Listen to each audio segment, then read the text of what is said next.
Yeah, no, it works. Okay, hello everybody. Welcome. We're here to talk about collaborative investigations, particularly cross-border collaborations, and how they can have a tremendous impact. As you know, some of the most powerful investigative reporting in recent years has really been a result of big global collaborations among both local and regional news organizations and coordinating bodies like ICIJ, who we are happy to have on the panel today. This is really sort of these kind of collaborations, I think, are unique and fairly recent, I think, in journalism, and we'll talk a little bit about why that is. But what I'm hoping to do, I'm very excited about this panel because I am a lifelong journalist. I've not been part of collaborations like this, so I have a million questions about how this all works, when it doesn't work, how it happens. So thank you for bearing witness to my curiosity towards our panelists. So we have fantastic panelists with us today. Immediately to my left is Malia Politzer. She is an award-winning investigative journalist with more than a decade of experience working on collaborative cross-border investigations, just like we're going to talk to. She's reported from more than 15 countries and is now with Finance Uncovered for the last year, based in Spain. So we'll find out a little bit more about Finance Uncovered when we come to her. Next is Eyal Abrahami. He is the editor-in-chief of Shomrim. Shomrim is Israel's first investigation platform. It's about 3 years old now, and they've published over 200 investigative articles about Israeli society and government, including with international joint projects like the Pandora Papers and the FinCEN files. Again, we'll talk about that. But other investigations by Shomrim are published in international media like ProPublica, Washington Post, Bloomberg, and AP. Eyal was previously with Haaretz and Sheva Yamim. And then finally, Fergus Shiel. Did I pronounce your last name right? Oh, good, thank you. I should have asked you that before we got on stage. He is the managing editor for the International Consortium of Investigative Journalists. For the rest of this panel, I'm just going to use ICIJ, based in Washington. Fergus has overseen many recent ICIJ projects, including the Pandora Papers and the FinCEN files. Both were the biggest and second biggest global investigative journalism collaborations of their kind. He was previously with The Age and the National Times in Australia. So Fergus, I'm going to start with you because ICIJ is sort of the granddaddy of and at the center of what of these incredible, comprehensive, collaborative reporting projects. So give us a little bit of background of how ICIJ came to be. I guess, what was the gap that you were filling when you came into existence? Thanks. What a beautiful room to be talking with you today. Yeah. I see some close friends here. Ben Holman, who worked with me and was integral to much of our success. Uri Blau, Malia, and Eyal, who worked with us too. ICIJ is a remarkable organisation. It's tiny. There's only about 40 of us. But we have a network of hundreds of reporters around the world that we work with. We have brought down prime ministers, presidents, had breast implants withdrawn from the market, helped to spark two of the biggest legislative changes in American history in relation to money laundering. We've also sent people to prison, caused several people to be put on trial or impeached. So how do we achieve these phenomenal results when there are so few of us. The simple way we do it is by working with reporters around the world. Working with reporters around the world, you take huge risks, working with organisations like Shomrim and Finance and Coverage. And what we do is essentially we retail a concept to reporters in newsrooms around the world. We say, this is what we would like to achieve, these are the documents we have, and then we bring them in and we work together on them in secret using two systems. The first one is a virtual newsroom called the iHub, and the second one is a platform called DataShare, which has about 100 million documents in it. And so reporters can essentially fish in peace for months or years before together producing a project that has international impact. So to get started on these projects, of course, requires that you have a cache of documents that need to be examined on a global level. So how does that come to be? Do you rely on folks to come to you, whistleblowers, with leaked documents? Do you go out and seek them based on stories that you want to pursue, or how does that work? So it can work in a variety of different ways. So there are big leaks. We have dealt with some of the biggest leaks, perhaps the biggest leaks in the world. So Pandora Papers was 11.9 million documents. Paradise Papers was, I think, about 11 billion documents. But you don't need a huge leak in order to transform people's thinking, in order to produce change. Some of the most important projects we've done have had tiny leaks or no leak at all. So one of the projects we did was China cables. That was only about 60 pages of information, but it was the information that was the foundation stone for the Uyghur camps, the Uyghur internment camps. And as a result of that report, those reports by investigative reporters in about 30 countries, we managed to help to change the world's position on the Uyghurs and to produce international, amplify calls for international change. So that's one example. Another example would be the implant files, which was this, I think it's the third biggest project in history that ICIJ was involved with. In that case, they were public records, but what we did was we trolled them because no one else had done it. And what we identified was 1.7 million previously unreported deaths caused by medical implants.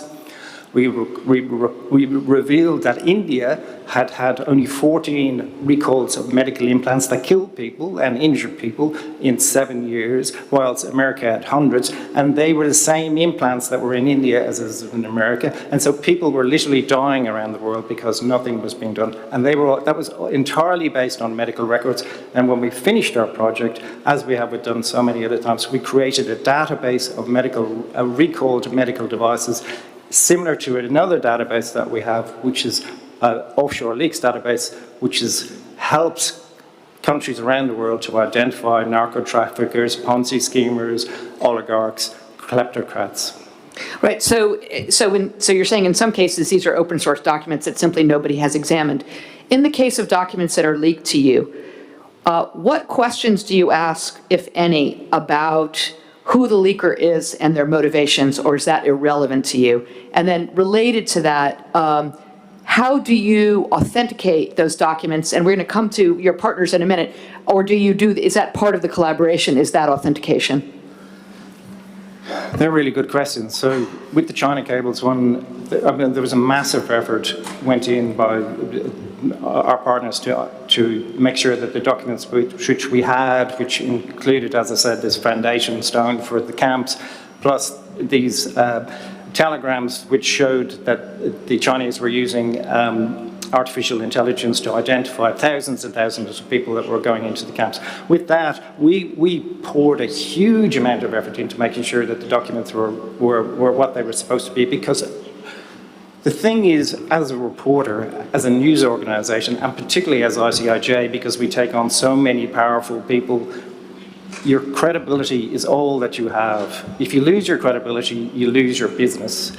The stories are vital, but the credibility is even more vital. And so with that, we literally got forensic experts to look at the documents, Chinese language experts to look at the documents, We identified a character in it called Zoo Highland. We tracked him around the world to see where he was. Was he where he was supposed to be at the time that the document said? So that's one example.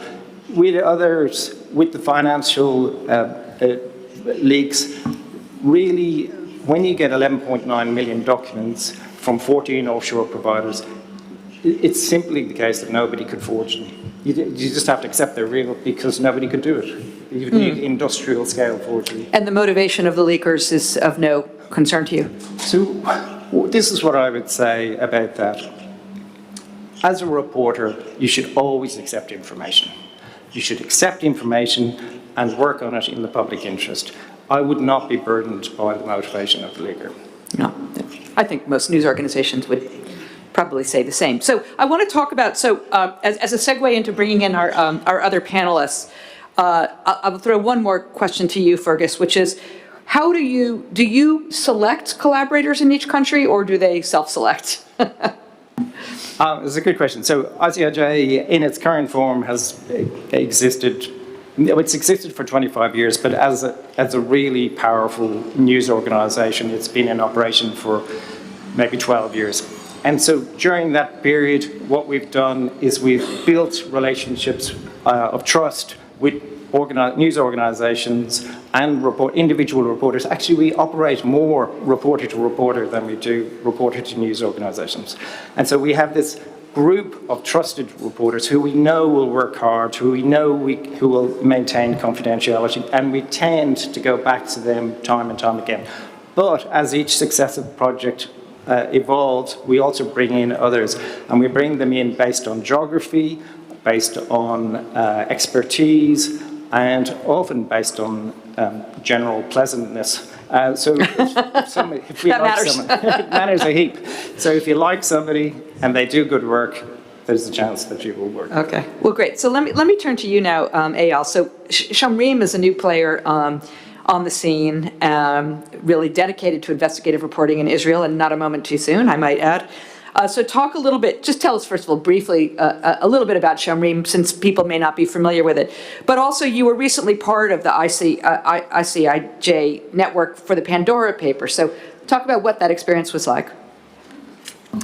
So Shomrim was established 3.5 years ago as a non-profit, as the first Israeli investigative platform, like Vivian said before. We work with all of the Israeli media. We actually come and suggest the stories that we found within our investigations. Most of the stories are being published in other outlets, and we're getting to about 90% of stories that are being picked up by other outlets. We have some international collaborations as well. We published in various and quite in a few number of outlets in the world. As for Pandora, it was more surprising. I mean, I'm not talking only about the Israeli angle of it. We got the invitation to join the project, and then all suddenly you ask yourself as an editor, what are we going to do with that? You get access to 12 million documents. And when we say what document, do you do? yeah, and when you say a document is not just a paper with the story as a headline on top of it. A document can be 500 pages with the story on page 499, and you have to read them. So we have Uri Blau, who is sitting here on the front row. He's one of our top journalists, and he took the project on himself. He needed 8 months to deal with it. We had 8 or 9 stories came out of the Pandora papers. How did we do it? That was like the big question. How are we going to get into that stuff? So the first thing to do was to build a list of names of Israelis we were interested. We wanted to know if they have an offshore account somewhere. Politicians, financiers, public people, people with some kind of interest in them. And we had to build the list. That took about, let's say, 2 months or so.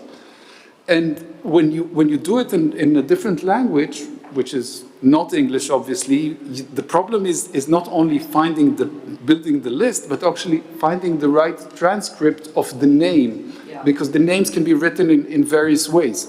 So each name was checked in a few ways. Like each name appeared in our list, like 4 or 5 different transcripts in English. And then we searched the documents for those names.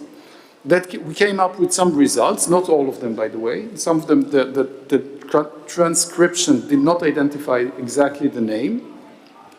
And when we finished that, we put those stories aside and we started looking for addresses in Israel, generic names like Tel Aviv or the names of Israeli banks and so on and so on.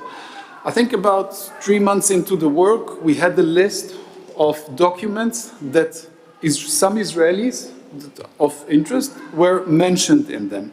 And that was the time of the really hard work, to start reading the documents. And that's what Uri did for another 5 months. When we found a name that had an offshore and we were interested, the story from the document looked interesting, we dug into the story itself. Basically, I can say that those 8-9 stories we had were picked up in the Israeli media alone over 90 times, which was just phenomenal for us, especially as a new young organization, as a new organization. That was a huge success, and we're still grateful to the ICIJ for accepting us to it.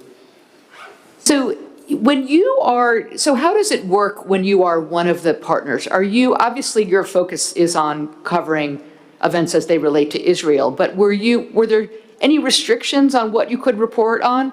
In other words, if you had so chosen, could you report on findings from the papers that were about another country? Or conversely, maybe another partner could decide that they wanted to report about stories in Israel. Is there any kind of restrictions on that? No, there are no restrictions. Fergus mentioned it before. This joint room, this joint platform that the ICIJ built is a place where everybody has to share his finding. And many of the investigations, including ours, were across countries. For example, the story we had about Chaim Ramon, he's the next minister in the Israeli government. He had an offshore company that was working from Cyprus, and he had all kind of business with an Austrian billionaire called Martin Schlaff, who is a casino owner, a few casinos owner. And the story was very interesting. It went to another country, it went to Montenegro. So we worked together with those journalists, and each one brought his own angle, brought his own story, and the stories were actually published in all 3 countries.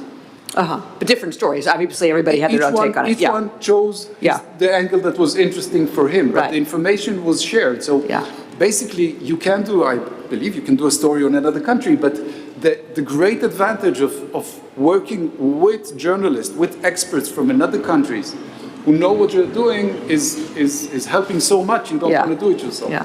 I'm curious, and I'll come back to this later, if there's ever really conflicts amongst the news organizations. One more question to you, and then I'll come to Malia.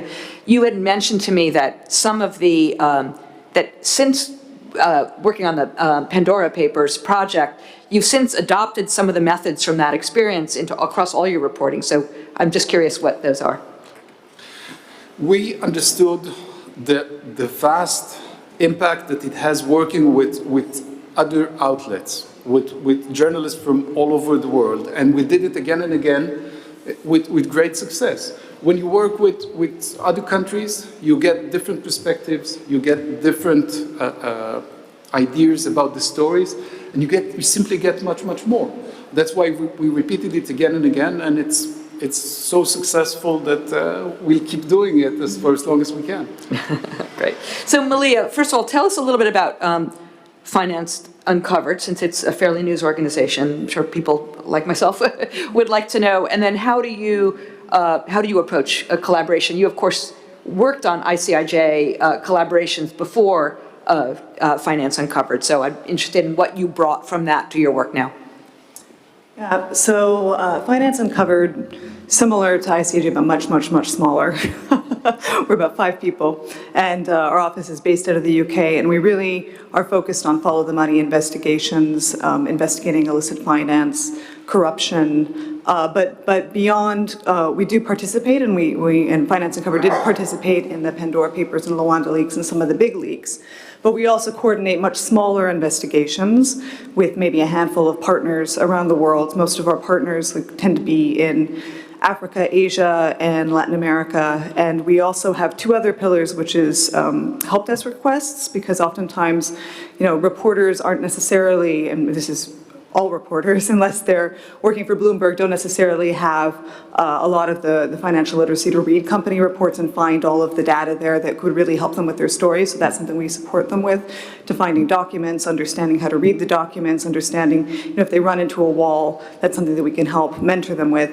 And then we also offer courses about how to read company reports, investigate corruption, that sort of thing. And what we found is actually these three things feed into each other, because oftentimes the people that come to with help desks, that'll end up being its own collaborative investigation. They'll say, oh, well, this is really helpful. Would you like to work on this with us? And then we'll help identify other partners if it is like an international scope story, which is what happened with recently an investigation we did on international surrogacy organization. There's a reporter in Kenya who approached us for some help desk issues. We mentored her on the project, and that ended up spurring a follow-up investigation involving reporters in Georgia, Estonia, Mexico. So it all kind of feeds into each other. So you are both sort of a hub and spoke in a way, on a smaller scale in a way that ICIJ is, but also working part of the partner network as well. Yeah, that's right. Yeah. So you had mentioned to me that over the course of working on ICIJ projects and now, of course, with these other projects, that there are sort of a few kind of lessons learned that you've walked away from for what makes a successful collaboration. Just mention a few of those, and then we'll ask the other panelists to jump in as well. Well, this is really, on the logistical organizational level, and this again for smaller ones, I'm not talking about the gigantic leak databases, which we have done as participants, but don't like, that's not kind of our wheelhouse, what we organize. But for example, with the baby broker project, which, this Kenyan reporter, Naipanoy, came to us with asking for some help investigating these shell companies that were operating in Kenya and putting together it was low-cost international surrogacy, kind of matching mostly European and American intended parents with surrogates in Kenya, and that turned into this larger investigation where we were kind of drilling down into one specific company called New Life, which had a shell company, it was an LLP in the UK, but we saw where they were operating was operating in Mexico, Estonia, Georgia. So the first thing is what reporting partners are necessary for this, right? So you have to be really selective about who you choose to work with. People preferably who know how to be collaborative, people who have their own publishing platforms, or, with Naipanoy, for example, was a freelancer, but, she'd worked very closely with the Elephant and Africa Uncensored in Kenya.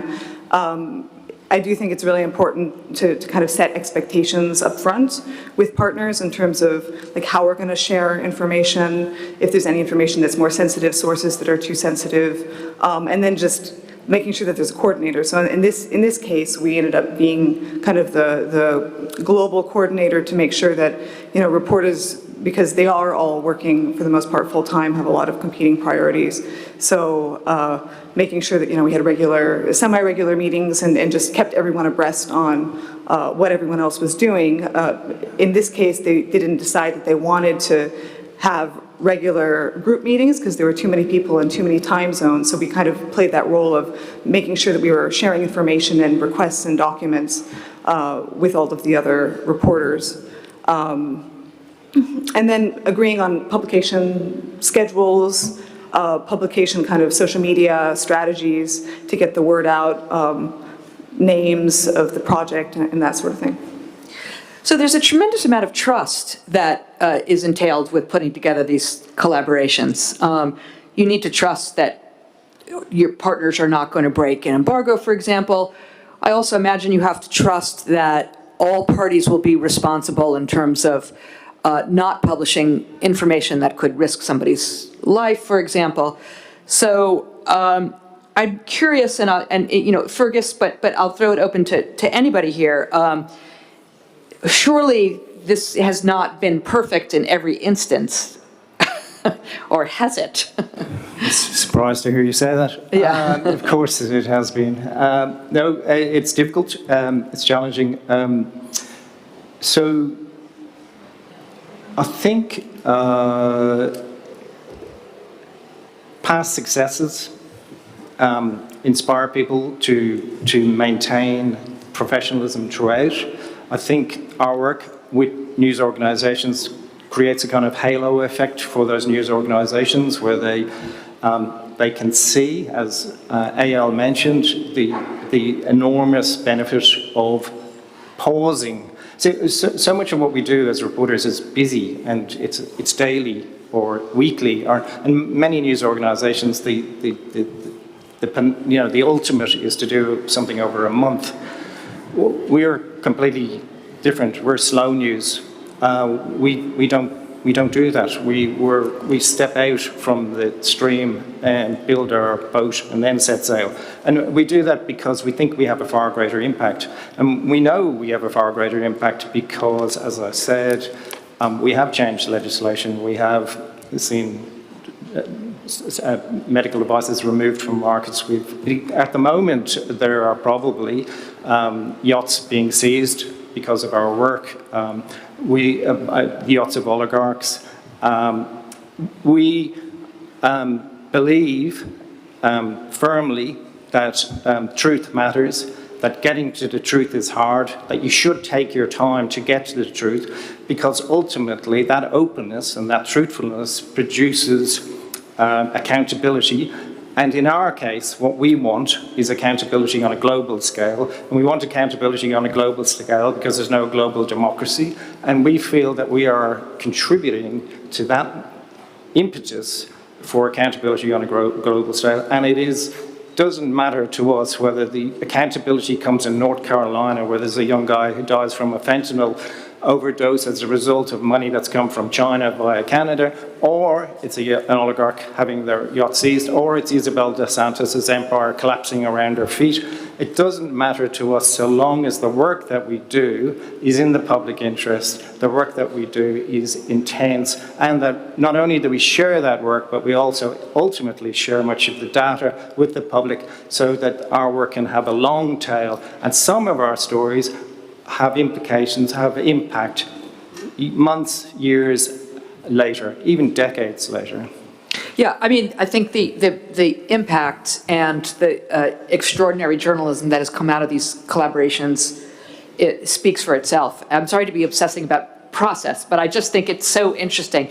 I mean, this is, presumably a room full of journalists. We know how competitive journalists are. So even just the notion of newsrooms collaborating on anything is a little bit mind-bending. So, has there been, and then I want to come to you, Eyal, and on something similar in a second, but have you had to, I mean, obviously if a news organization is a bad actor, you won't work with them again.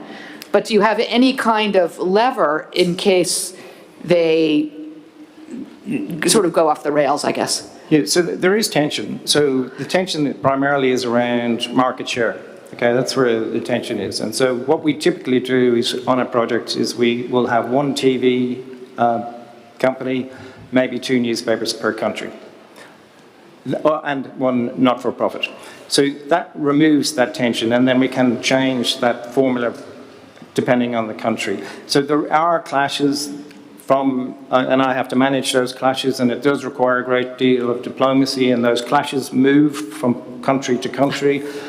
At the moment, there's some tension in Middle Europe, which I won't go into, but anyway, it is extreme, and I will negotiate our way through it, and people will come out the other side. So that's one thing. The other thing in relation to bad actors, we do occasionally, but I have to say very occasionally, have concerns about the security of our data during a project. Oh, yeah. We had one guy very briefly work for the BBC, who had to be booted from the project because he was working at the same time for corporate intelligence. His role with the BBC lasted, I think, 3.5 weeks before he was outed and he was dispatched. And we are not so naive as to think that there aren't others who we don't know about. But what I can say is that in our experience broadly, our partners are hugely collaborative and have been a pleasure to work with. And Eyal, I imagine you must have to take cybersecurity of these documents extremely carefully. Yes, and it is a game of trust. especially in a platform like Shomrim that uses other outlets to publish its content. So if they don't, we can't trust them, we can't actually work. So over our years, and that was a very good surprise, over the 3 years we were working and the few hundred stories we did, we only had one case of an outlet that violated our trust. They said they weren't interested in the story, and they printed a very similar story briefly after. What we did was we stopped working with that outlet. And, and they called us a couple of times after and asked, hey, can we come back and so on? We said, no, thank you very much. No trust, no game. As for the big projects, the international ones, like Pandora was the first, before, we take like a week and a half before the publication, especially when the stories are so complicated, we send them an agreement saying we have a story, a big story, those are basically the headlines, we want you to know that the deadline is so and so, please commit that it wouldn't happen before, that you won't change the stories, that you wouldn't do anything which is wrong, and so far it worked perfectly, nobody violated it. And it was funny to see that rival outlets that usually would kill each other are all obeying, nobody broke the deadline, surprisingly. It is, yeah. Well, the threat of not being part of the next project has to be pretty great. It has. I wasn't going to go into this, but our single biggest, our cause celeb, which has been reported, so therefore I will go into it, was the New York Times published a rival project to China Cables 1 week before us. And that was... Sorry, which project was that? So we did China Cables, and the New York Times produced one a week out from it without telling us, even though they were on the China Cables one. They were profusely apologetic. They said it was a failure of internal communications. But that, I can say, was the single worst week of my time at ICIJ, because there were many other partners on that project, and many of them have still to forgive the New York Times, and may never forgive the New York Times. And so we viewed that was a very poor behavior. And as a result, now our agreements stipulate that people who are working on similar projects at the same time have to tell us. And was that New York Times story, I vaguely remember this, was that New York Times story based on documents that ICIJ made available? No, so they were doing a Xinjiang project at the same time as us, but they embarked upon ours at the same time. But that seems fair game then, it's their own reporting. I don't think it was fair game at all, and nor did the New York Times at the end. I think what they did was completely discourteous. I think what they did was outrageous, because they used our publication date, they knew our publication date, and I see. They essentially gazumped us, and I am still annoyed about it. I see, yeah. Okay, so I guess ICIJ will not be working with the New York Times anytime soon. Are there any, Malia, are there any times where collaboration, even where there's large data sets, is inappropriate?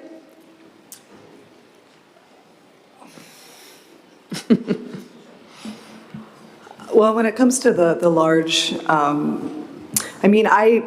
hard for me to answer because I have mostly worked collaboratively, so I can speak more about the strengths. But I've also, I was a freelancer for years, so I have worked on my own as well.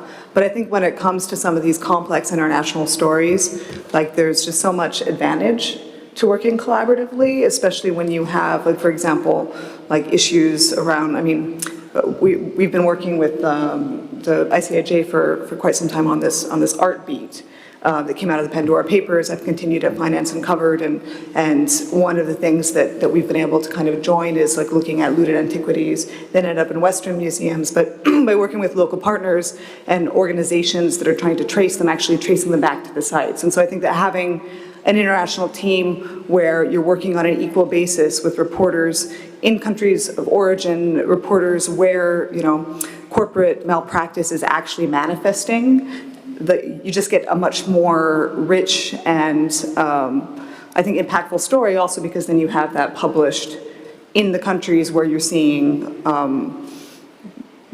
the damage happen, as opposed to just for American audience. I'm sure that there are examples where, it's a smaller story, and you would want to just do it yourself. That's not really what we specialize in and what we do. We tend to focus on the collaborative side. All right, I want to come back, I'll just stick with you for a minute. I want to come back to the provenance of the information. There are sort of I guess you would call them good faith whistleblowers who provide these documents because they want people to be held accountable for their actions.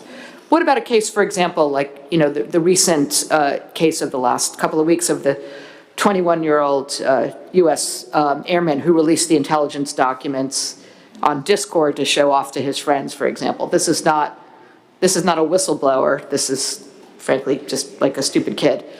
So it would appear. Again, go ahead.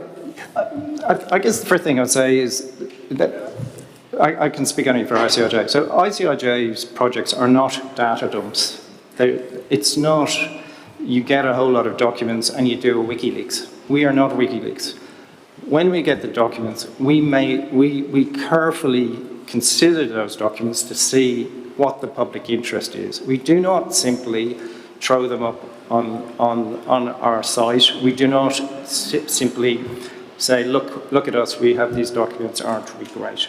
So we spend months and years calculating what the public interest is and whether what we are producing at the end is going to be for the benefit of for the story and the world, frankly. And we even in the cases of bad actors, people who have done atrocious things, people that have stolen banks, that have brought countries to their knees, that have murdered people, that have trafficked people, we respect their privacy and we do not put their passport up on our sites. We do not put their bank details up on our sites. We don't. So we view our role is to produce the best reporting we can, the best stories we can, but it is not in any way, it's not there for show. It's there to cause harm. It's there to cause good. That makes sense. That's a good distinction between what you do and what WikiLeaks is. So I'm going to go to the audience just momentarily for questions, but let me just throw one more question to you, Eyal. And then others can jump on this too. I have to imagine as generative AI sort of explodes as it has in recent months, and the quality of being able to spoof written documents, moving images, photographs, everything. What impact is that going to have on this kind of collaborative work? I think it will have some serious impact on those, because the public interest is really growing higher and higher. We feel like we're in the center now, and everyone wants those collaborations. Everyone wants those more information and more investigative. And the capabilities we have as investigative platform is pretty unique these days. At least in Israel, the other outlets have less and less investigative journalists because it is so expensive. That's basically Fergus, has ICIJ been thinking about this at all? Yeah, so it's funny, we've been thinking of the benign effects of AI and how AI can help us to sift through documents. True, right. I know I'm going to move to your next point. Am I worried? Yeah, gravely. I mean, I think, you never know, but I mean, it ought to be deeply concerning that a robot can write better stories than we can. That ought to be deeply concerning. It ought to be deeply concerning that a robot can produce a story that looks almost true, but has one fact in it that isn't true. The production of photos that are fake is mind-boggling. I saw, most of you probably saw this the other day. There was one of the Middle Eastern countries had a newsreader that was a robot, that was great. It was a hologram created by AI, reading news that was created by AI. So yes, I think it's a staggering leap of faith on behalf of mankind, and mankind has made previous staggering leaps of faith that haven't worked out so well. So I'm concerned. Great. So I can continue my education about this, but I thought maybe I would throw it open to the room to see what questions you have. I don't know if we have mics floating around, or you may just need to shout. So who's got a question? Just over here. Look at that. I'm Tom. I run a media house in Sudan called Ain Media. Did you say Sudan? Yeah. Well. I just have a couple sort of, we've done some collaborative investigative work with sort of larger organizations, and it's mostly been positive, but there's been two challenges which if you guys could address them really. One is that we get these sort of investigative bodies approach us because they don't really have the context or the knowledge of the country. And they're beholden to donors. And it's a bit like what Fergus was actually saying, is that they have these kind of time limits as to how long an investigation can go on. And for us, I want to do things slowly and make sure it's safely done and properly done. But we're often pushed for time because, Bill Gates or whoever who's funding this particular investigation, needs this to be filed by a certain date. And the second challenge I've come across is that, while the investigative, the international investigative body who wants to collaborate with us has certain skill sets, certainly, in sort of looking into finances and data and so on, they don't actually know much about Sudan or the country that we're working on. So in actual fact, most of the work lies on our shoulders, and actually all the kind of the dangerous work of actually, physically looking into things has fallen onto us. So I don't know if there's a solution to that, or I'm just sort of curious if other people have also faced those kind of challenges, or what we might be able to do to elongate investigative projects. I can answer some of that.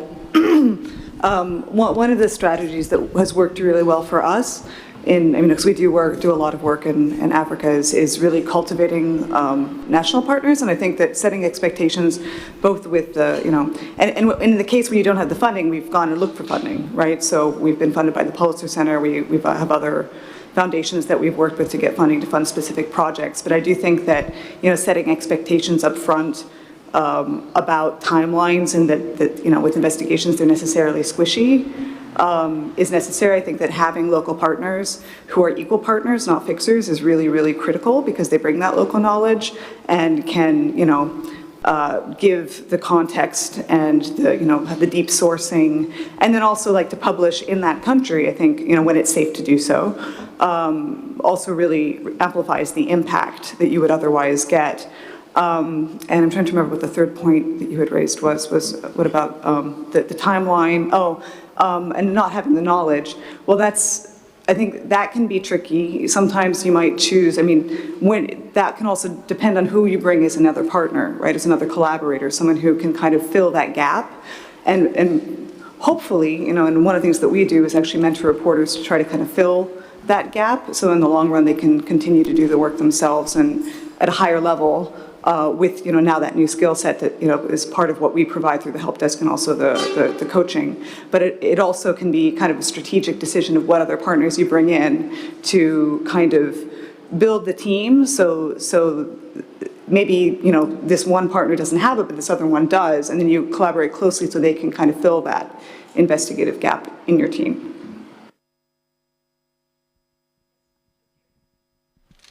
Just here in the front.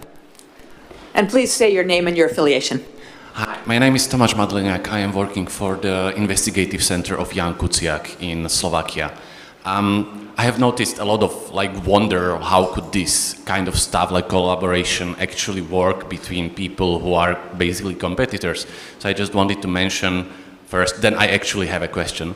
I wanted to mention that after the Jan Kuciak murder, we have obtained from a source the whole police file on the Jan Kuciak murder, which was 70 terabytes of data, 70. And we have successfully collaborated with over 12 media from Slovakia, from TVs through tabloids, series, dailies and weeklies.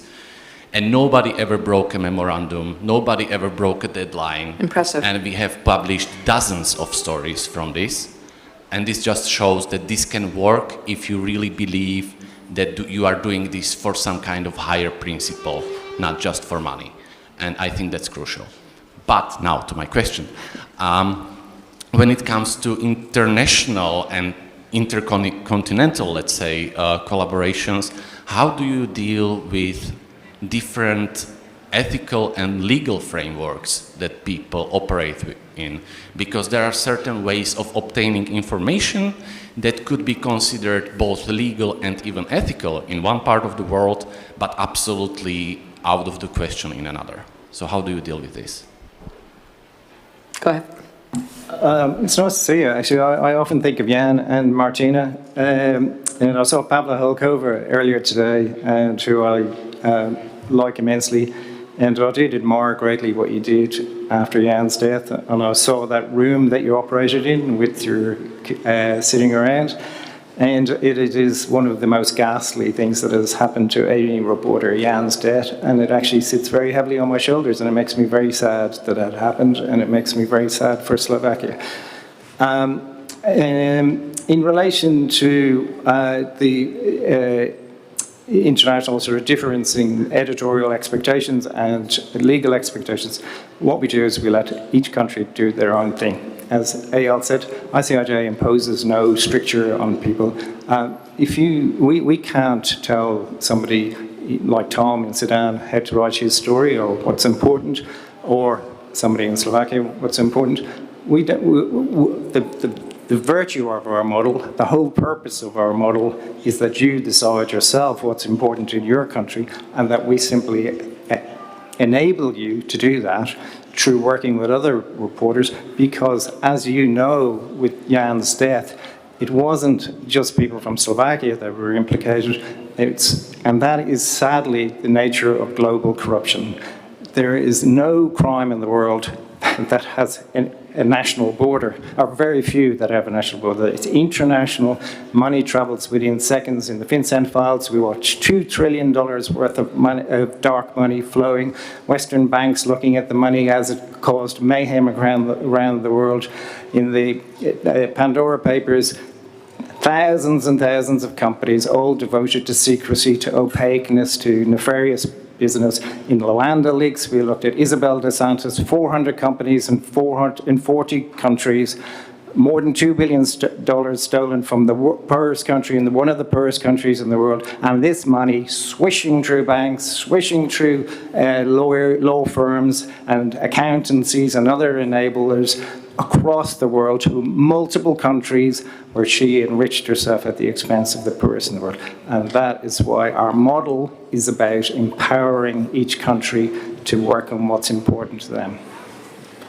I want to add to that. When we worked with other countries, we went for the stricter rules. When we work with American outlets, they have ethics which is a bit higher than what we have in Israel. We went for their ethics. That was the only way it can work. Just up front here, we only have a couple of minutes, so I think what I'll do is I will take your question and I will take the question here. Let's take both questions in a row and then we'll answer both. Hello, my name is Christina. I'm not an affiliated to any kind of network. I'm a freelance journalist, currently based in Portugal. And I was trying to do something like this, a kind of cross-border, smaller investigation. And I was just wondering why you were referring to all this, if it has not to be the need, which has happened in the past, that you need a legacy media in each country to publish. Because if we just spoke about Isabel Duchentre and the Panama Papers, Pandora, I don't remember, I think it was in everyone. That's at least how I saw it. And you need a media in Portugal because the laws are very different, even in Europe, which I find, I'm sorry about that, to be honest, that we, even in the EU, now UK has left, don't have a minimum basis of what is allowed to do in an investigation. How do you see this in general for your work? Thank you. And then let me just take the question over here. Hi, can you hear me? Perfect. My name is Belle. I'm a leading editor for the European Correspondent. We're basically a startup with correspondents all over Europe and breaking cross-border stories like that. I think what we've discussed a lot is the collaboration between journalists cross borders, but what I wonder about and what we kind of see as a challenge as well is how do you make readers care about things that happen across the border. For example, Eyal said you adapt a story to the national country and context that you're speaking to, But is there a way to make readers care beyond their own borders? Go ahead, Eyal. Well, you know, it's always difficult, especially on the complicated stories, to make it readable. You know, you have 10,000 words and you have to make them something that the reader would care about. And I think the answer is you basically need a good editor that would do it. That's his job. That's what he's supposed to do. Sometimes, as an editor, I don't know if I'm good or not, but as an editor, I can tell you that on those stories, sometimes it's extremely difficult because they're so long, because they're so complicated, and so on. But if television taught us something, teaches us something, then it's that sometimes you can go for the shorter version, for the easier story, just to get the rating, just to get the story going, and then you can do the other parts of it. Anyone else? Go ahead, Malia. This will have to be the last. No, I just wanted to clarify your question. You were asking about cross-border collaborations as a freelancer and how to make that work? Or you're talking about just the difficulty with... What I was referring to is what are the legal aids in some ways. Legal? Yeah, legal. Okay. As a freelancer, how to... That's a bit important because every country has a different way of handling Yeah. Well, I mean, I can tell you from a Finance Uncovered perspective, I mean, our outfit's based in the UK, which has extremely rigorous libel laws, oftentimes more than a lot of other countries. So we do an extreme kind of lawyered version, and we have to kind of also, sometimes there are times where we don't publish something that a partner might publish on our site for that reason, because we know that it wouldn't fit through our laws. But when it comes to, as a freelancer doing it, we have offered support to our partners who are freelancers and found like local lawyers to help them with that aspect because, freelancers often don't have that sort of budget, or put them in touch with people. Yeah, no, exactly. Or found funding or put them in touch with, the resources to be able to do that. Thank you so much. I'm afraid we're out of time. So thank you very much to our panelists and to all of you.